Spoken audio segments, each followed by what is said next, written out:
Hello friends, இன்றைக்கி நம்ம வீடியோவில் பார்த்தீங்கன்னா ரூட் வேர்ட்ஸ் பற்றி பார்க்க போகிறோம். ரூட் வேர்ட்ஸ்ன்றது ஒன்றும் இல்லை, ஒரு மொழியிலிருந்து எடுத்து, அது லாட்டினாக இருக்கலாம், இல்லை க்ரீக்காக இருக்கலாம், இல்லை எனி அதர் லாங்குவேஜாக இருக்கலாம், அதை எடுத்து அதுக்கு வந்து ப்ரிஃபிக்ஸ் அண்ட் சஃபிக்ஸ் நம்ம ஆட் பண்ணால் ஒரு ஒரிஜினல் வேர்ட் நமக்கு கிடைக்கும். அப்போ ரூட் வேர்டுன்றது பேஸ் வேர்டுன்னு சொல்லுவாங்க.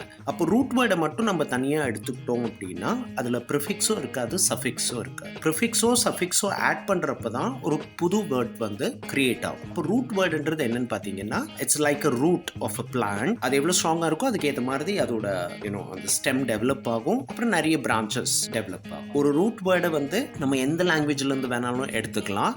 ஸோ அதை பேஸ் பண்ணி பார்த்தீங்கன்னா இங்கிலீஷில் நிறைய வேர்ட்ஸ் வந்து கிரியேட் பண்ணியிருப்பாங்க. ஓகேங்களா? இன்றைக்கி நம்ம பார்க்க போகிற ரூட் வேர்ட்ஸ் பார்த்தீங்கன்னா டிஐசி அண்ட் டிஐசிடி. டிக்னு சொல்லலாம், டிக்ட்னு சொல்லலாம். இது ரொம்ப ஃபெமிலியரான வேர்ட் தான், சரிங்களா? இது கஷ்டமே கிடையாது, ரொம்ப ஃபெமிலியர், நம்ம எல்லாருமே யூஸ் பண்ணிட்டு இருக்கிற வேர்ட் தான். ஆனால் இது ரூட் வேர்டுன்றது நிறைய பேருக்கு தெரியாது. ஸோ அதனால தான் இன்றைக்கி இந்த வீடியோவில் நம்ம இதை பற்றி பார்க்க போகிறோம். நான் ஏற்கனவே சொன்ன மாதிரி ரூட் வேர்டை ஒரு வேர்ட்லேருந்து நம்ம கண்டுபிடிக்க முடிஞ்சதுன்னா, அதோட மீனிங் நமக்கு கிளியராக தெரிஞ்சதுன்னா, அதோட யூசேஜ் மீனிங் கெஸ் பண்ண ஆரம்பிக்க முடியும். அதோட ரிலேட்டட் வேர்ட்ஸ் பார்த்தீங்கன்னாலும் கிட்டத்தட்ட அதே மீனிங் தான். இதுதான் ரூட் வேர்டோட பெனிஃபிட். ஸோ ரூட் வேர்ட் படிக்கிறதுனால என்ன ஆகும்னு கேட்டிங்கன்னா, நம்ம வெக்காபுலரி இம்ப்ரூவ் ஆகும். சிமிலாரிட்டி ஆஃப் வேர்ட்ஸ், இப்போது இங்கிலீஷில் பார்த்தீங்கன்னா ஒரு வேர்டு இன்னொரு வேர்டு சார்ந்து தான் இருக்கும். மேக்ஸிமம் பார்த்தீங்கன்னா ரிலேட்டட் வேர்ட்ஸ், சினானியம்ஸ்ன்னு சொல்லுவோம். ஸோ இதெல்லாம் பார்த்தீங்கன்னா ஆல்மோஸ்ட் சிமிலராக தான் இருக்கும். ஸோ இப்போ நம்ம டிக் அண்ட் டிக்ட் பற்றி நம்ம பார்க்குறப்போ உங்களுக்கு அது புரியும். இப்போ ஃபர்ஸ்ட் பார்த்தீங்கன்னா எட்டிமாலஜி பார்த்துடலாம். எட்டிமாலஜின்றது ஒன்றும் இல்லை, ஒரு வார்த்தை வந்து எங்கேருந்து ஆரிஜினேட் ஆகிருக்குன்னு நம்ம பார்க்குறோம். எந்த லாங்குவேஜில் எந்த பர்டிகுலர் வேர்ட்லேருந்து ஆரிஜினேட் ஆகிருக்கு அப்படின்றத பார்க்கணும். அதை பற்றி படிக்கிறது தான் எட்டிமாலஜி. டிஐசி அண்ட் டிஐசிடி, இந்த ரெண்டு வேர்டுக்கும் பெருசாக டிஃபரன்ஸ் எதுவுமே கிடையாது. Almost they are equal because they have been derived from Latin மொழியிலிருந்து டிரைவ் பண்ணியிருக்கோம். ஸோ இதோட மீனிங் என்னன்னு பார்த்தீங்கன்னா to say or to speak. இதுதான் இதோட ஃபண்டமெண்டல் மீனிங். இதுதான் நமக்கு ரொம்ப தெரிஞ்சுக்கணும், சரிங்களா?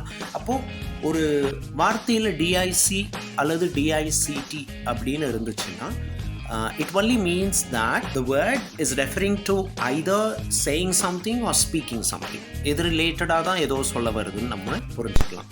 இப்போது இதுக்கான எக்ஸாம்பிள்ஸை நம்ம பார்த்தோம்னா உங்களுக்கு ஈஸியாக அண்டர்ஸ்டாண்ட். ஸோ இங்கே பார்த்தீங்கன்னா உங்களுக்கு தெரியும். ஸோ டிஐசி அல்லது டிஐசிடி நீங்கள் எப்படி வேணால் எடுத்துக்கலாம், ஓகேங்களா? இப்போ டிஐசிடி, இப்போ டிக்ஷனரின்ற ஒரு வேர்டு இருக்குது. ஸோ நம்ம எல்லாருக்குமே தெரியும், நான் எக்ஸ்பிளைன் பண்ண தேவை. டிக்ஷனரின்றது whenever we have doubt on the meaning of a word or on the pronunciation of a particular word, we refer to a dictionary, right? So dictionary is kind of a reference book. So on the reference bookல நமக்கு என்ன கிடைக்கும்னா meaning கிடைக்கும், அந்த வேர்டோட ஆரிஜினை பற்றி படிக்கலாம், அதோட grammatical structure பற்றி படிக்கலாம்.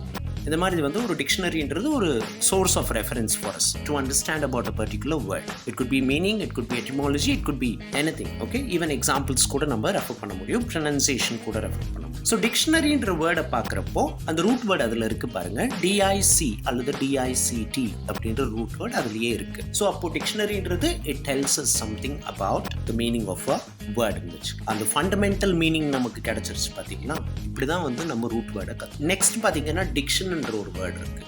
டிக்ஷன்ன்றது என்னன்னு பார்த்தீங்கன்னா the choice of words. For example, நான் ஒரு கவிதை எழுதணும்னு நினைக்கிறேன். ஒரு கவிதை எழுதணும்னா நம்ம வந்து சாய்ஸ் ஆஃப் வேர்ட்ஸ் வந்து ரொம்ப முக்கியம். நம்ம மனசில் தோன்றது எல்லாத்தையுமே அப்படியே கவிதையை எழுதிட முடியாது. தகுந்த பொருத்தமான வார்த்தைகளை பயன்படுத்தணும். அப்போ தான் அது வந்து ஒரு கவிதைக்கான அந்த அழகு வந்து பெறும்னு சொல்லுவாங்க, இல்லைங்களா?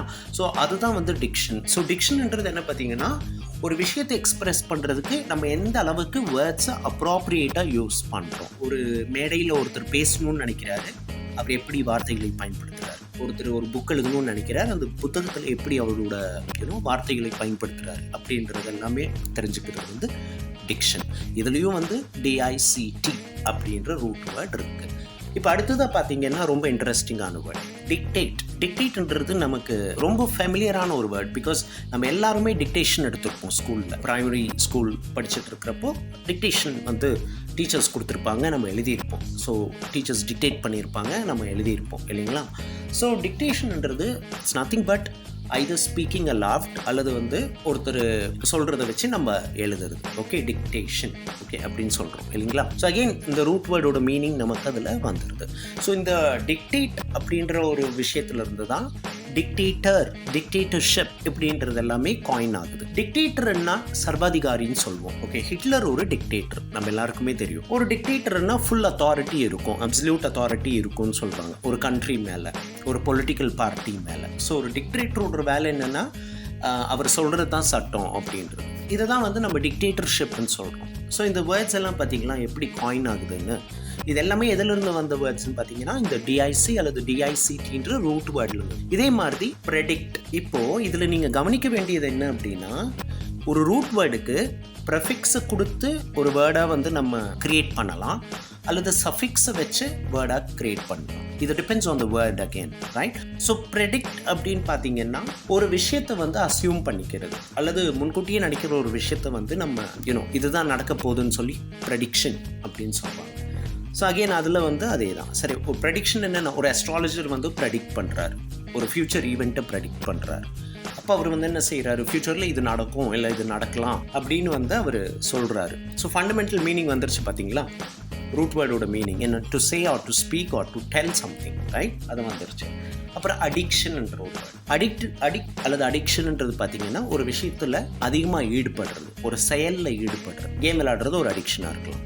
ஸோ அகெயின் வந்து கிட்டத்தட்ட சிமிலர், ஓகேங்களா? 100% சிமிலாரிட்டி இருக்கும்னு சொல்ல முடியாது, பட் ஆல்மோஸ்ட் சிமிலராக இருக்கலாம், ரைட்? இப்போ கான்ட்ரடிக்டரின்னு ஒரு வேர்ட் பார்க்குறோம். கான்ட்ரடிக்டரி அப்படின்னா ஒருத்தர் வந்து ஒரு விஷயம் சொல்கிறாரு, அதுக்கு நான் அக்ரி பண்ணல, அதை நான் அக்ரி பண்ணாமல் ஆப்போசிட்டாக ஒரு விஷயம் சொல்கிறேன். ஸோ நான் சொல்கிற விஷயம் வந்து கான்ட்ரடிக்டரி ஆகிடும். Opposite, nothing but opposite, right? So கான்ட்ரடிக்டரின்றது again to say something, but you are telling something which is against what the person said. வேர்டிக்ட்ன்றது பார்த்தீங்கன்னா ஜட்ஜ்மெண்ட், ஓகேங்களா? ஒரு விஷயத்தை நம்ம ப்ராப்பராக இவாலுவேட் பண்ணுறோம், அதுக்கப்புறம் ஃபைனலாக ஜட்ஜ்மெண்ட்டு நம்ம கொடுக்குறோம், அதுதான் வேர்டிக்ட். ஸோ இப்போ நான் உங்களுக்கு சொல்லியிருக்கிற வேர்ட்ஸ் எல்லாம் பார்த்தீங்கன்னா வெரி லிமிட்டட் வேர்ட்ஸ் தான், சரிங்களா? இப்போது இந்த டிஐசிடின்ற ரூட் வேர்ட்லேருந்து நிறைய வேர்ட்ஸ் வந்து இருக்குது. அதை நீங்கள் கூகுள் பண்ணால் நிறைய உங்களுக்கு கிடைக்கும், அதை வந்து கற்றுக்கலாம். ஸோ இப்போ நான் இந்த ரூட் வேர்டு நீங்கள் எப்படி கண்டுபிடிக்கணும் அப்படின்னா, ஒரு வார்த்தையை எடுத்துகிட்டு அந்த வார்த்தையில் டிஐசி இல்லை டிஐசிடி இருக்குது அப்படின்னா, ஒருவேளை உங்களுக்கு அந்த வார்த்தையோட மீனிங் தெரியல அப்படின்னா, ஒரு மல்டிபிள் சாய்ஸ் கொஸ்டின்லையோ இதுலையோ வந்து related to speaking, related to expressing thoughts, related to writing, இந்த மாதிரி வந்து ஏதாவது ஒரு சிமிலாரிட்டி இருந்துச்சுன்னா ப்ராபப்ளி, ரைட், 80 to 90% அந்த ஆப்ஷன் தான் ஆன்சராக இருக்கும். இப்படி தான் வந்து நம்ம பண்ணணும். இதை நீங்கள் ரெகுலராக பண்ணுறப்போ யூல் பிகம் வெரி ஃபேமிலியர். இதை ஃபர்ஸ்ட் டைம் இன்றைக்கி நீங்கள் கேட்குறதுனால மேபி கொஞ்சம் கஷ்டமாக இருக்கலாம். பட் தென் ரெகுலராக வந்து டிஐசிடியோட பிரான்ச்சஸ், the word branches எல்லாத்தையும் நீங்கள் பார்த்து வச்சுக்கிட்டீங்க அப்படின்னா it will become very easy for us to remember and to speak whenever we want, right? So I'll meet you with a new video. Thank you so much.